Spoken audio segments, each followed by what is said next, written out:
What if you could improve your English just by listening? Today, that's exactly what we're going to do. Welcome Halo Talking English. No studying. No memorizing. Just listen to real English and let your brain learn naturally. Relax, focus on the sounds, and enjoy the lesson. Let's get started. I'm Elena, your host for today.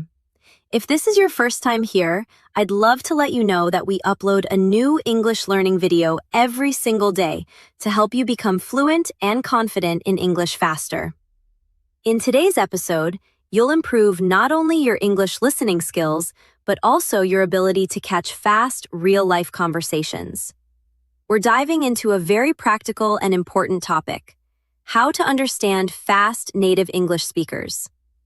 If you've ever watched a movie, a YouTube video, or even talked to a native speaker and felt like their words just fly by too quickly, don't worry, you're not alone.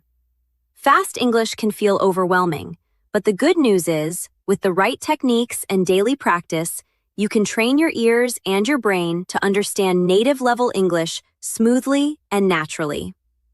We'll go through real-life examples, practical tips, and simple daily exercises that will help you catch natural English, understand sentence rhythm, and recognize connected speech that native speakers use all the time. By the end of this video, you'll know how to break the speed barrier in English listening and feel more confident when talking to fast speakers.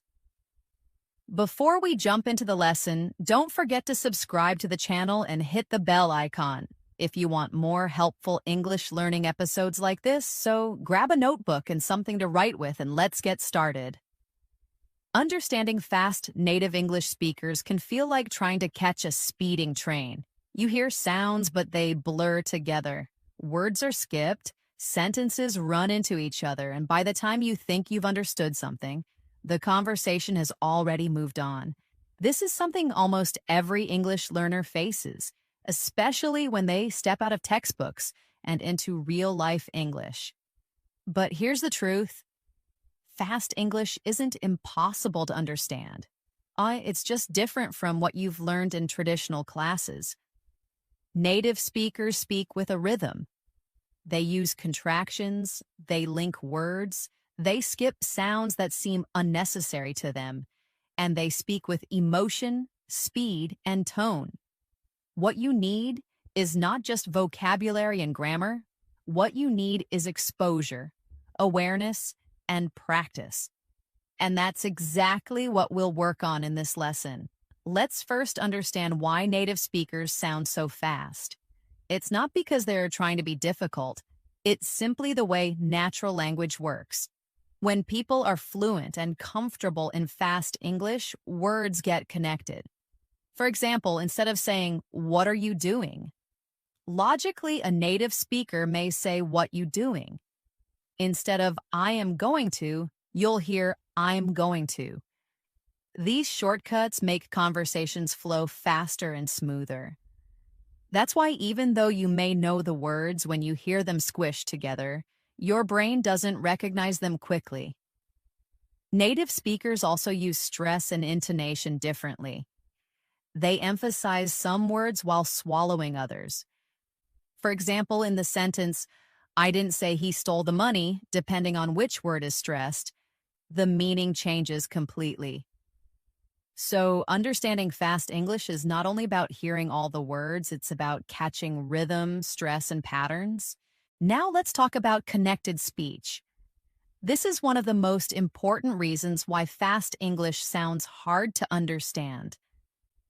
Connected speech means that when people speak quickly, they join words together in ways that sound different from when you read them.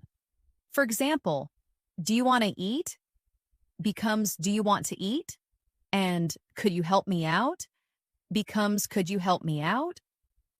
The sounds blend. Sometimes letters are dropped, like the T in "want to," and sometimes new sounds appear between words, like a I sound or a soft ch. This is completely normal in native conversation, and the more you listen to it, the easier it becomes to recognize. Let's try a simple listening practice together. I'll say a sentence slowly first, then naturally. You try to hear the difference. First, slow. Did you eat already? Now, naturally. Did you eat already? Did you hear that change? Did you becomes did ya. Try repeating it after me.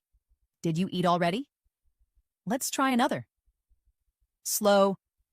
What are you going to do? Now fast. What are you going to do? Try repeating it. What are you going to do? These may seem difficult at first, but repeating them daily helps your ears get used to natural patterns. Listening and repeating is one of the best ways to improve. You don't have to understand every word at first. Just start by recognizing the pattern. That alone will give your brain a huge head start in future conversations. Now, here's a helpful exercise you can do every evening. Take a short conversation clip from a movie, TV show, or a YouTube video. Listen to it once without subtitles. Try to catch the main idea. Then listen again with subtitles. Pause after every sentence. Repeat it out loud the way it sounds, not the way it's written. Try to copy the tone, the speed, and the emotion. This kind of shadowing practice is one of the most powerful tools to improve your listening and speaking at the same time. It trains your mouth to move like a native speaker and your brain to listen in real time. Remember, when you only read English, your eyes lead the way, but when you listen, your ears take control. So give them the exercise they need. You can also start noticing common contractions and informal phrases. Instead of, I do not know, native speakers often say, I don't know. Instead of, let me help you, they'll say, let me help you. These small changes add up to a big difference in how English sounds in real life. And here's something important. Don't worry if you can't understand everything right away. Even native speakers sometimes miss things when someone speaks too fast or unclearly. Your goal should be progress, not perfection. Every time you understand a new phrase, your brain builds stronger listening muscles. A great daily practice you can do is what I call the 1-minute rewind. Choose a 1-minute video in English, something with native speakers. Watch it without subtitles, then rewind and watch again. This time, focus on one sentence. Try to catch every word. If you miss something, rewind again. Pause after each sentence and repeat it out loud. The key here is to train your ears slowly. 1 minute a day may not sound like a lot, but if you do it every day for 1 month, your ears will be stronger, your reactions will be quicker, and your understanding will be deeper. Now let's talk about real-world English. The kind you hear in cafes, on the streets, in movies, or during conversations with native friends. This English is not always clean or formal. It's full of expressions, slang, and natural messiness. For example, you might hear someone say, "Let me grab a bite," instead of, "Let me get something to eat." Or, "I'm gonna head out," which means, "I'm going to leave now." These are everyday phrases that may not appear in textbooks, but they are used constantly in real life. And the more you get exposed to them, the better your understanding becomes.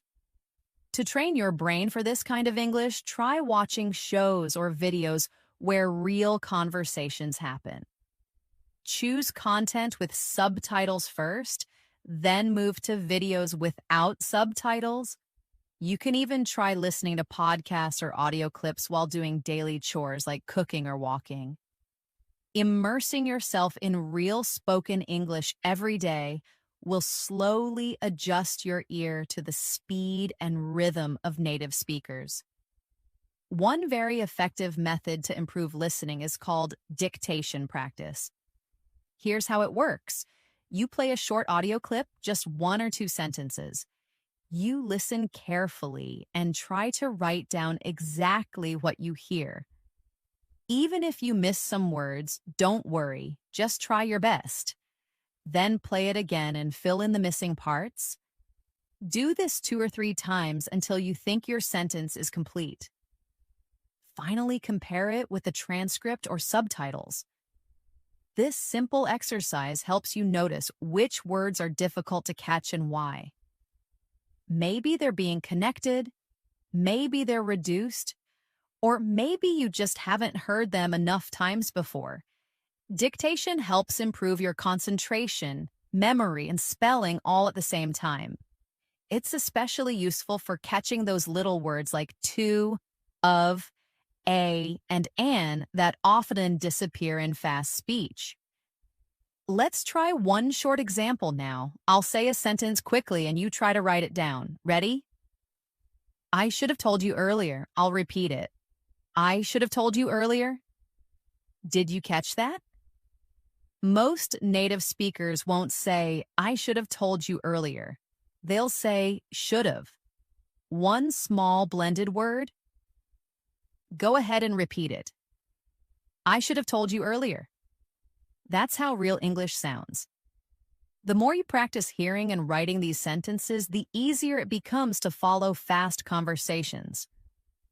Now let's talk about chunking, a very powerful way to improve understanding. In natural speech, people don't speak word by word. They speak in chunks or groups of words. For example, instead of hearing, how are you? As 3 separate words, your brain should hear it as one sound. How are you? Instead of, do you want to go? It's heard as, do you want to go? These chunks come from common patterns and repeated phrases. When your brain begins to recognize these as full units, you won't have to translate word by word anymore. This means your brain will work faster and more efficiently. So how do you train for chunking? Simple, by listening to the same phrases over and over in context. Watch interviews, dialogues, or shows where the same structures appear. Repeat them out loud. Make them part of your daily language. Soon you'll start recognizing the chunks automatically, even in fast speech. Another practice method that helps a lot is what I like to call the listen and imagine method.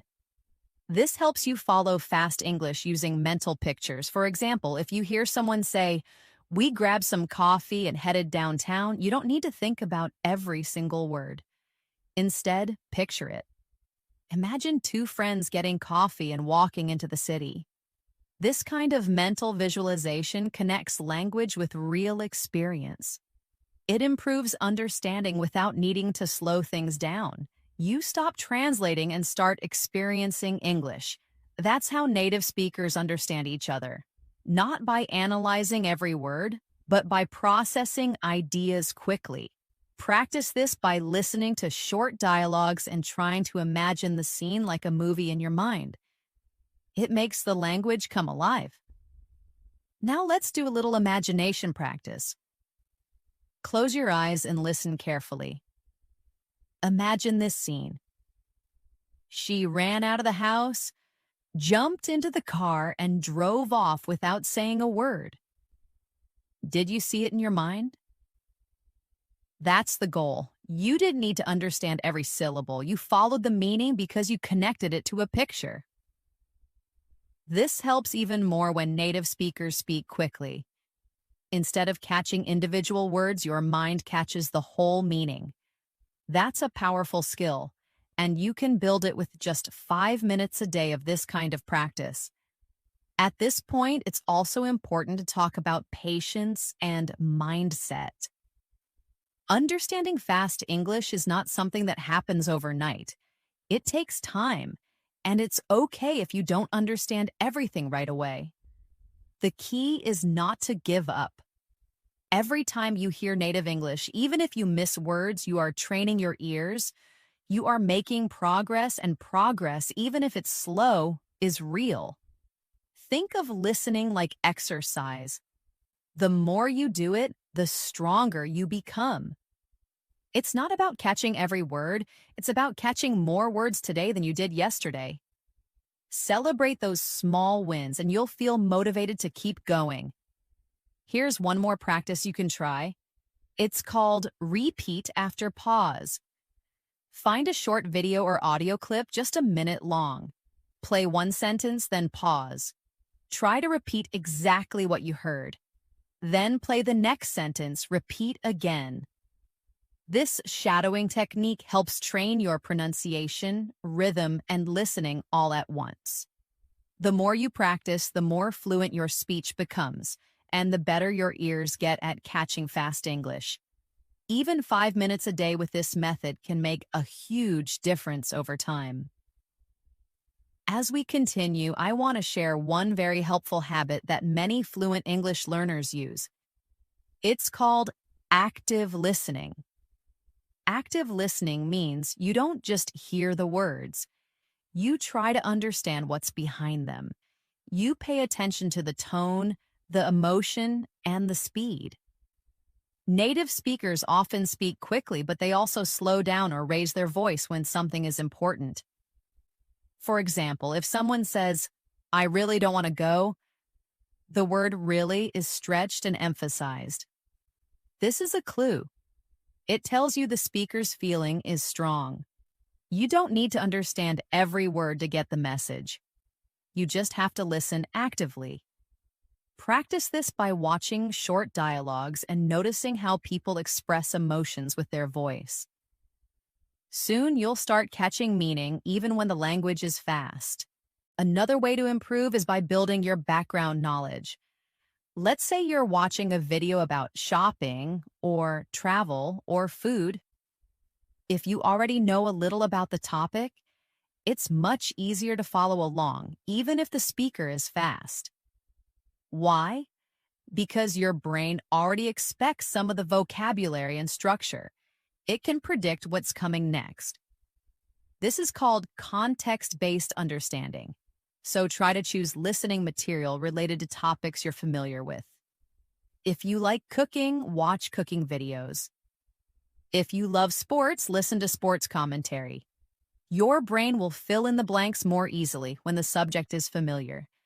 This builds both listening confidence and vocabulary at the same time.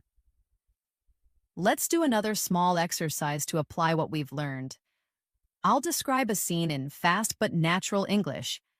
Try to catch the main idea and build a picture in your mind. Here we go.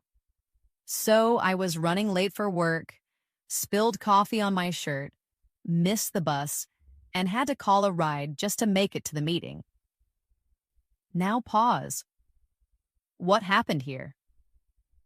You might not have caught every word, but you probably understood that the speaker had a rushed and stressful morning. That's the goal. Focus on the meaning, not perfection.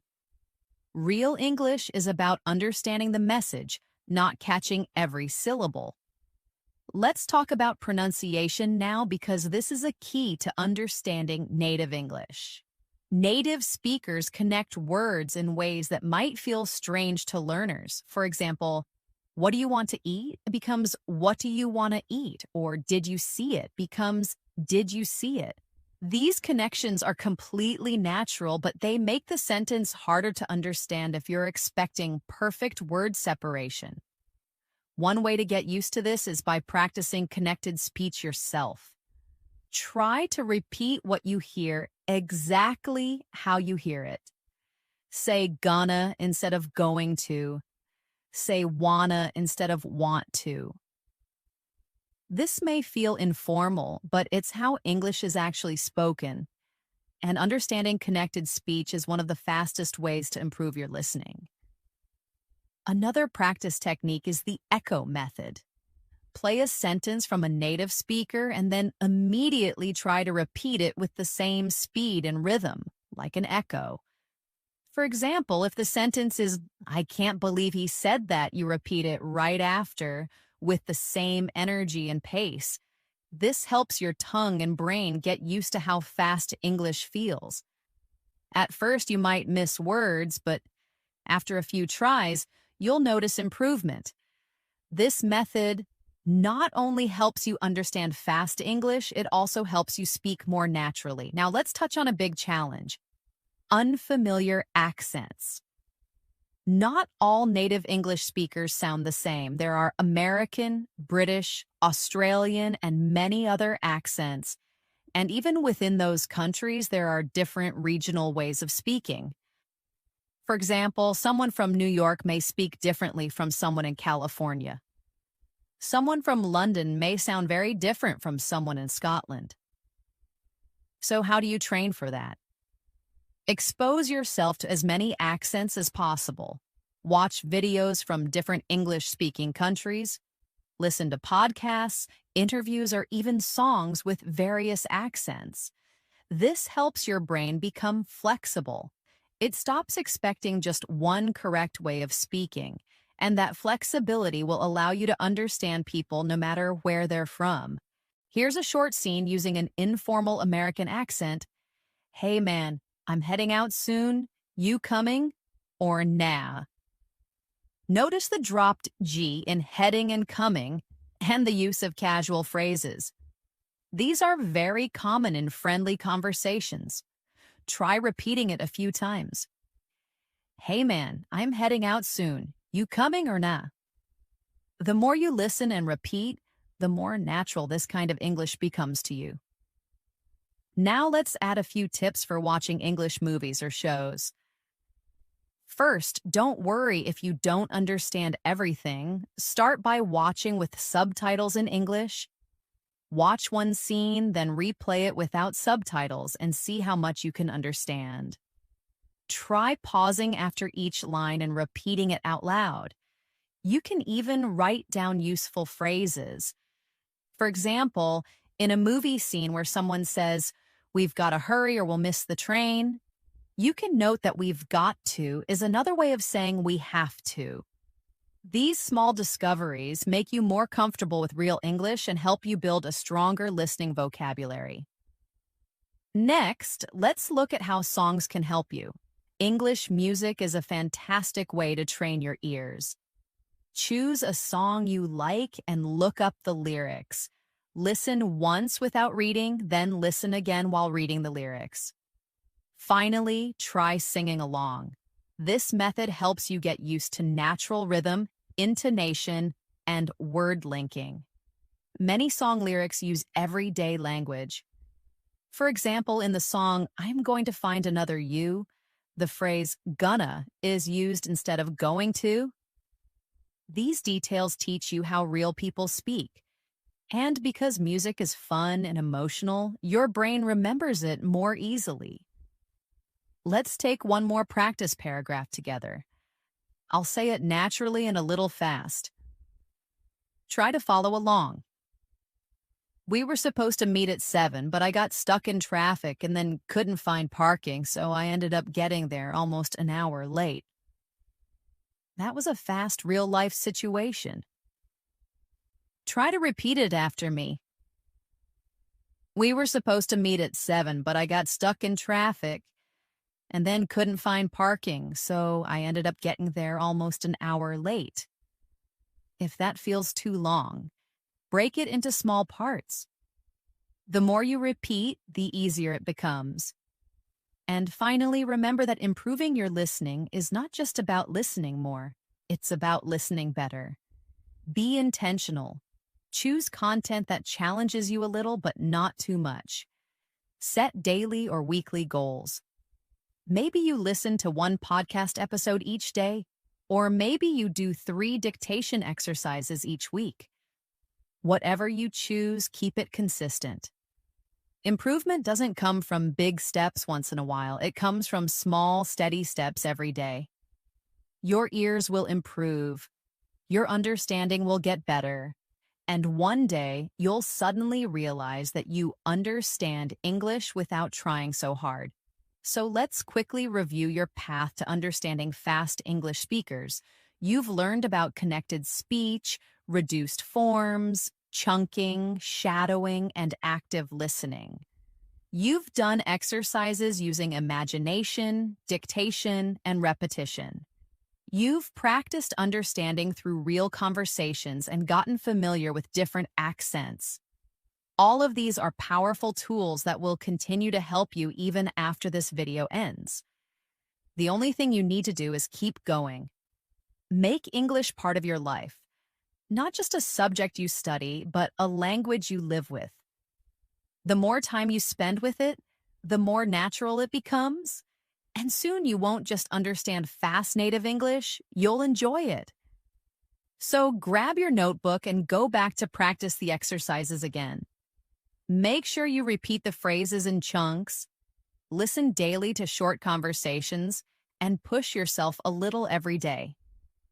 With time, your ears will catch up, your brain will speed up, and your confidence will grow. Thank you so much for watching today's episode of English in Moments. I hope you learned something valuable and feel more motivated to improve your English listening. If you found this video helpful, don't forget to like, share, and of course, subscribe to the channel and make sure to hit the bell icon so you never miss another episode. This is Elena, your host, signing off for now. Keep practicing, keep listening, and remember, English fluency is just one conversation away. See you in the next video.